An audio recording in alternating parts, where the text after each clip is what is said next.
Televisi Ranasari Bormanulang. Sekarang kita akan menyaksikan video-video singkat berupa renungan yang akan dapat menginspirasi dan memotivasi teman-teman semuanya. Tapi jangan lupa untuk like, komen, share, and bagikan juga kepada keluarga semuanya. Jangan lupa ya untuk subscribe-nya serta bunyikan loncengnya.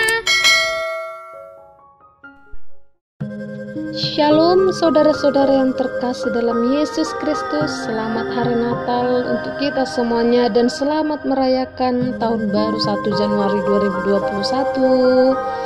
Semoga kita tetap dalam keadaan sehat dan kita tetap diberkati Tuhan dan diberikan kekuatan dalam menjalani hari-hari dan melewati tahun 2020 ini. Nah, sekarang kita akan mendengarkan firman Tuhan, yaitu yang terambil dari kitab Efesus 4 ayat 16. Saya bacakan untuk kita semuanya. Daripadanya lah seluruh tubuh yang rapih tersusun dan diikat menjadi satu oleh pelayanan semua bagiannya, sesuai dengan kadar pekerjaan tiap-tiap anggota, menerima pertumbuhannya dan membangun dirinya dalam kasih. Demikian bacaannya. Dan yang menjadi tema renungan untuk kita pada hari ini ialah harus bertumbuh bukan jalan di tempat. Mengikut Tuhan selama bertahun-tahun bukan menjadi jaminan orang mengalami pertumbuhan rohani atau mencapai kedewasaan. Kedewasaan rohani seseorang terlihat dari buah yang dihasilkan. Dalam Matius 12 ayat 33b dikatakan, jadi hasilkanlah buah yang sesuai dengan pertobatan, sebab dari buahnya pohon itu dikenal.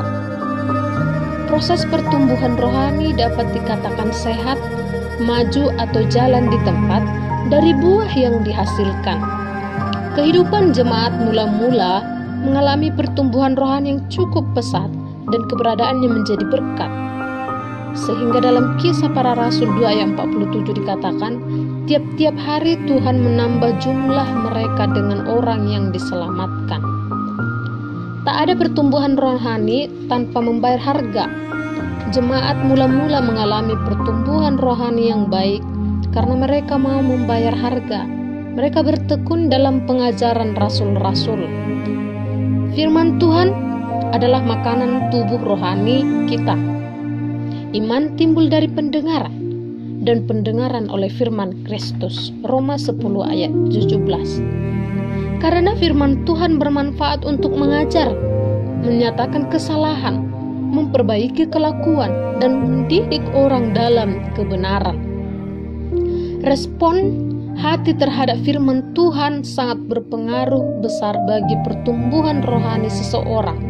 Maka terimalah dengan lemah lembut benih yang jatuh di tanah hati, ya baiklah, yang dapat bertumbuh dan berbuah 100 kali lipat, 60 kali lipat, dan 30 kali lipat.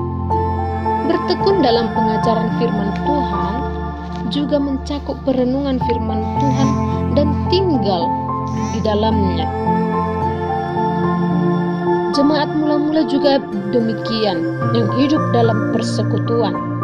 Dalam persekutuan, mereka saling memperhatikan, menguatkan, menopang, dan saling tolong-menolong satu dengan yang lain.